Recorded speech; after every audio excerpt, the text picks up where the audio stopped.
Om Namo Bhagavate Vasudevaya. Srimad Bhagavatam, Canto 7, Chapter 9. Prahlad pacifies the Lord with prayers. Text number 54. Prinanti yata mam dira sarvabhavena sadhava shreyas kama mahabhaga sarvasam ashisham patim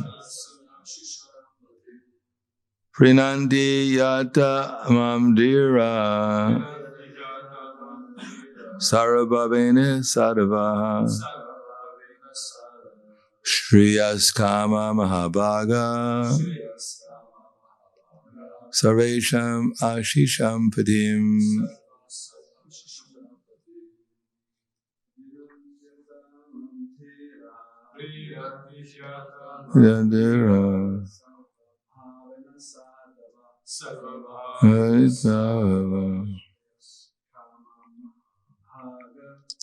Yakama mahabhaga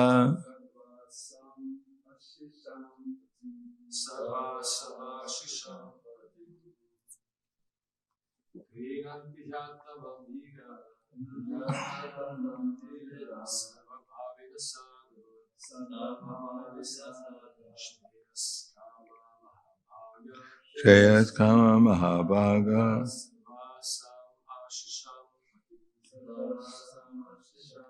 him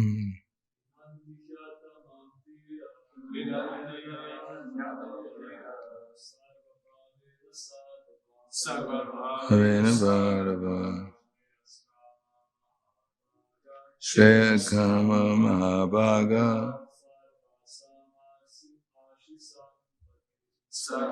Sadhavatim. Mataji.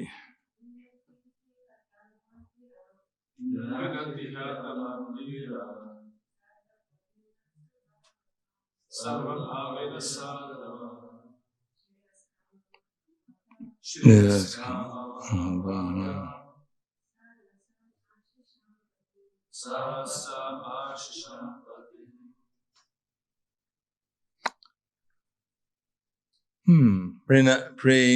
Prenanti.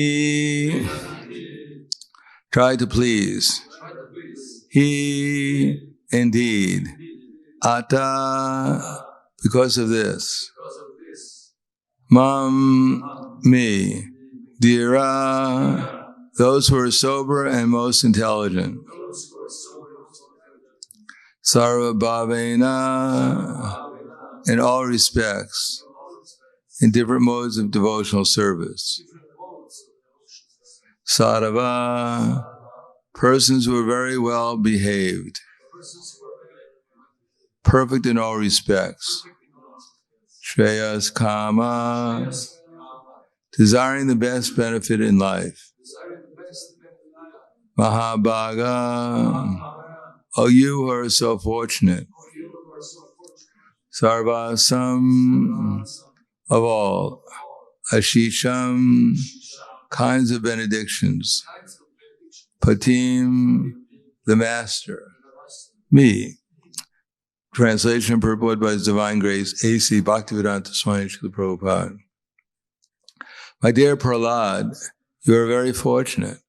Please know from me that those who are very wise and highly elevated try to please me in all different modes and mellows, for I am the only person who can fulfill all the desires of everyone. Purport.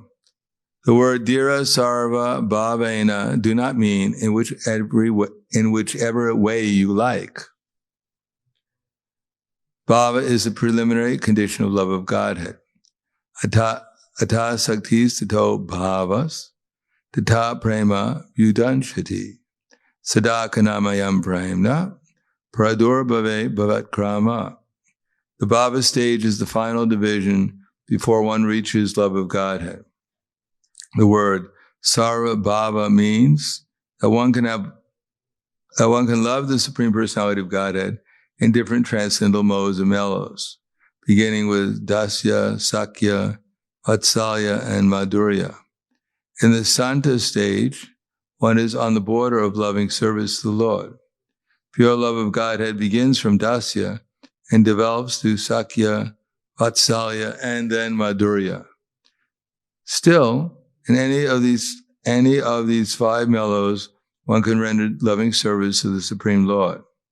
Since our main business is to love the Supreme Personality of Godhead, one can render service from any of the above-mentioned platforms of love.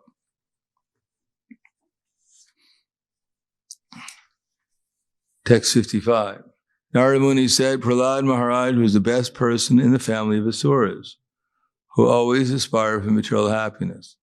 Nonetheless, although allured by the Supreme Personality of Godhead, who offered him all benediction for material happiness, because of his unalloyed Krishna consciousness, he did not want to take any material benefit for sense gratification.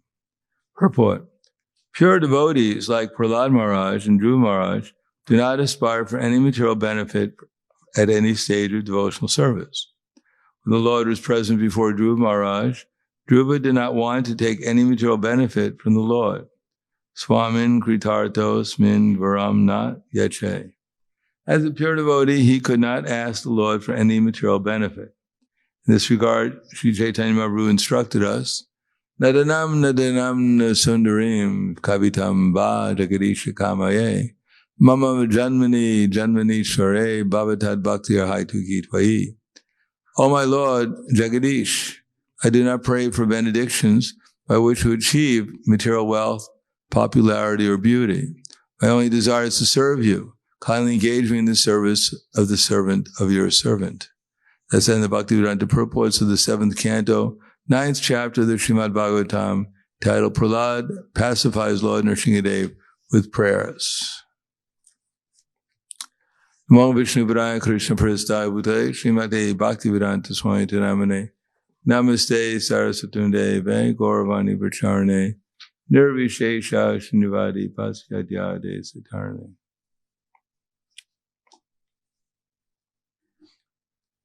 Prahlad didn't want to ask any benediction, and Chaitanya Mahaprabhu has told us that we shouldn't ask for any material benediction. So, what is our position? Are we asking for any benedictions? Are we on the same category as Prahlad Maharaj? So how can we tell if we're asking for benedictions? Can anyone tell me? How can you tell if you're asking for benedictions? No one knows. Yes, Gadadhar Pandit. Yes, that's partly true. Whose enjoyment are you not thinking of? Yeah, anything outside of Krishna's service, because we have to desire. So when we're not desiring to serve Krishna, then naturally our desires are dovetailed with the material energy. Or maybe Brahmeti, Paramatmati, maybe on the level of Brahman or Paramatma. But service to Krishna, that's different from service to our material desires. Therefore, Krishna Bhagavad Gita says, Yani sha sarabhutanam tasyam jagrati samyami yasa jagati bhutani sanisha pashuto mune. What is night for all the sentient beings is the time of awakening for the self-control. And what is the time of awakening for the self-controlled is the night for all sentient beings. In other words, practically everyone in this material world is dreaming of sense enjoyment, because after all, the soul, we ourselves are transcendental, and material nature is just like a dream appearing before us. Very good dream, because it's created by Krishna. No one can make a better dream than Krishna. It's called virtual reality. It appears to be real, but even the scientists will tell us that 99.9% of what we're seeing is just space. due to our perceptions, we are imagining that there's something going on here other than our imagination. Not that we're so powerful, our imagination, that we can create these things, but as a result of everyone's desiring, Krishna is arranging the material nature according to what we desire and deserve. And as a result of our circumstances, naturally we're going to desire something according to our time, place, and circumstance. That everyone in the material world is faced with difficulty. Therefore, Prahlad Maharaj said, Matirna Krishna parataksatova vito bipadyeta griha ratana. Everyone is faced with some kind of difficulty. The very fact that this body is dwindling, we'll have to die eventually, is a difficulty. It's a problem. And the fact that we have to grow old, and the fact that we're always in dis-ease, lack of ease.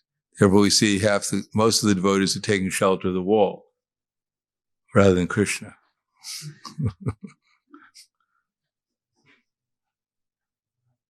Srila Bhaktisiddhanta Saraswati Prabhupada used to say that was impersonalism, taking shelter of the wall. But it's Brahman also, so I guess it's Krishna's energy, so indirectly taking shelter of Krishna. So everyone is taking shelter of something. Everyone is relying on something. But out of illusion, we don't realize that actually what we're taking shelter is illusion. It appears to be all real. And it's not false in the sense it exists, but it's all temporary. It's just all fleeting. Whatever we think we have now is gone in a moment.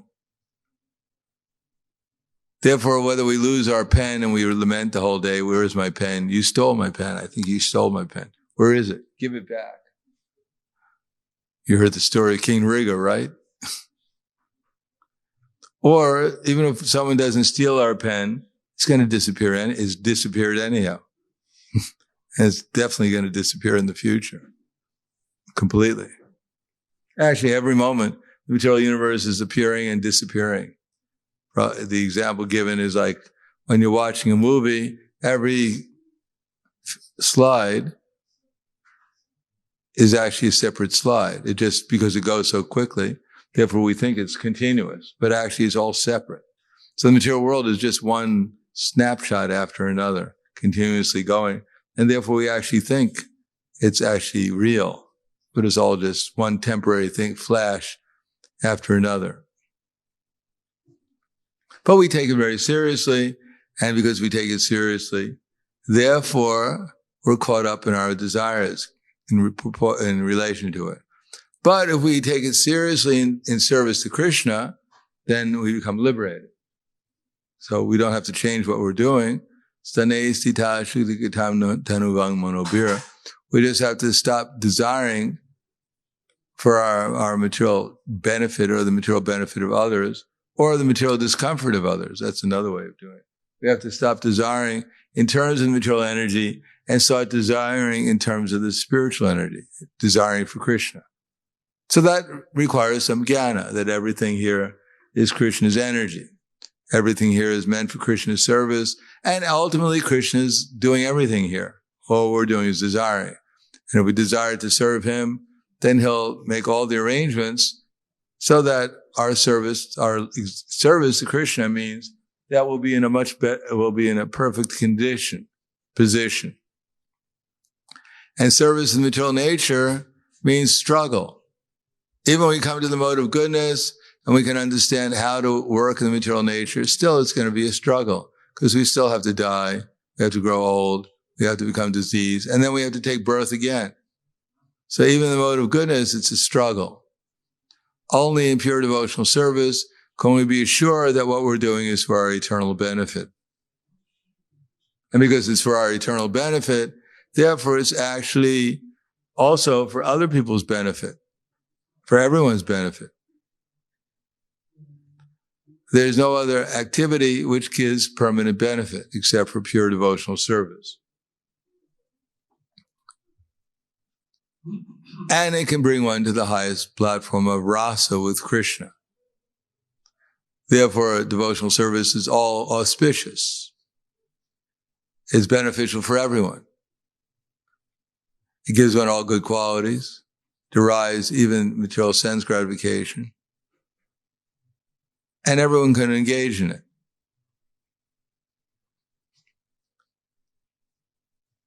So Prahlad Maharaj, he was not asking for anything else other than to be engaged in Krishna service. Because anything else we get, what are we going to do with it? Any other benediction we get from Krishna in this material world is all temporary. And then we've lost, partly at least, we've lost the opportunity to get eternal benefit. Just by serving Krishna, there can't be any higher benediction than just the opportunity to serve Krishna. Service to Krishna means, for the devotee who's aspiring to become a servant of Krishna, means that one is coming closer to liberation. In other words, our very existence as a spiritual being in devotional service to Krishna can't be there's no higher benediction, because it gives one unlimited pleasure, which is unimaginable because we have very little experience of actually what real pleasure is. So when we say unlimited, it doesn't make any sense to us. First, we got to get a couple of drops and we'll see what a glass is like, and then maybe a tub or something. We talk about an ocean of happiness. The only ocean we know is, we go down to the Pacific, to the Atlantic around here. That's the closest we get to an ocean. But anyhow, we'd accept a cup of bliss or maybe a couple of glasses of bliss. Then we can get some idea what they're talking about. An ocean of bliss. Anyhow, that's what it says, that even if liberation is, the happiness and liberation was multiplied 100 billion times, 100 trillion times, it wouldn't equal to an atomic fraction of one drop in the ocean of devotional service. So who can understand? I can't understand it. But anyhow, we can repeat what Prahlad Maharaj said. And if he's an honest person, then we can appreciate he's talking about something very great. So great that Prahlad Maharaj didn't hesitate to say, I don't need anything. I just want to be engaged in your service. That's all. I'm not a merchant. Vanik. So I'll stop there, actually. This is the end of Prahlad Maharaj's prayers. We're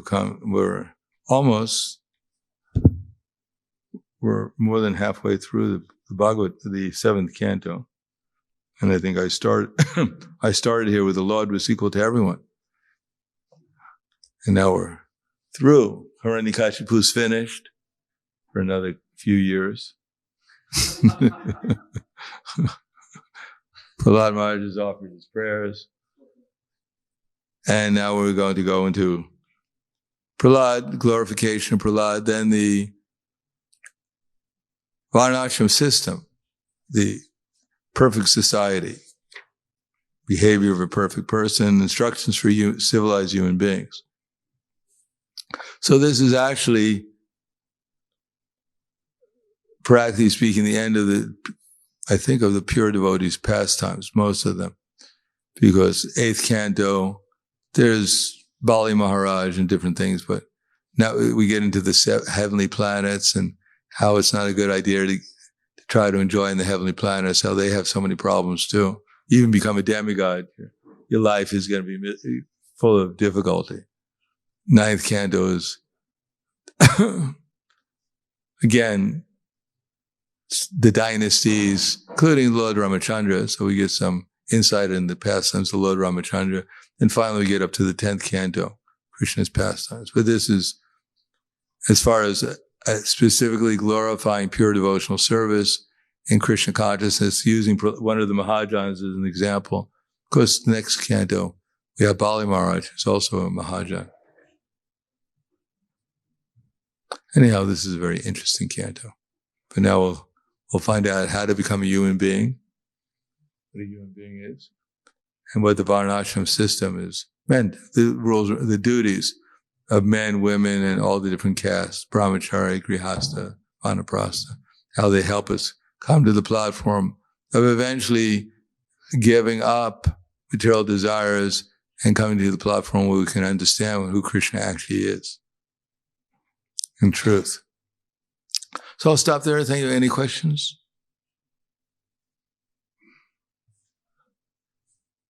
Shortest day of the year and the shortest class of the year. Hare Krishna Maharaj, thank you very much. So I found very interesting the analogy you gave that our material life is like snapshots. So then I wonder, sometimes we need to plan, we try to organize, and then how to organize if this snapshot is not there. So then I wonder myself, because how to get a better camera. No, we organize, but we're not organizing. We're desiring. Krishna is doing the whole thing.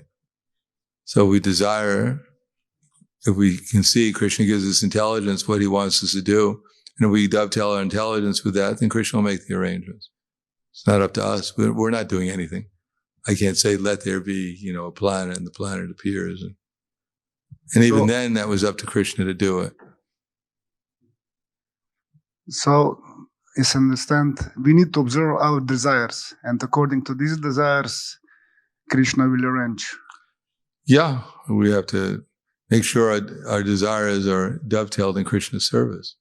We have to see what Guru, Sadhu, and Shastra, super soul in the heart, what Krishna wants us to do, and plan accordingly. Krishna has plans too. He planned to come here. Everybody says he comes in every millennium. So Krishna has a whole bunch of plans. So Krishna will tell us what he wants to, what his plans are for ourselves and for others too. What he wants us to do with his body, for instance. Krishna will tell us. We ask him.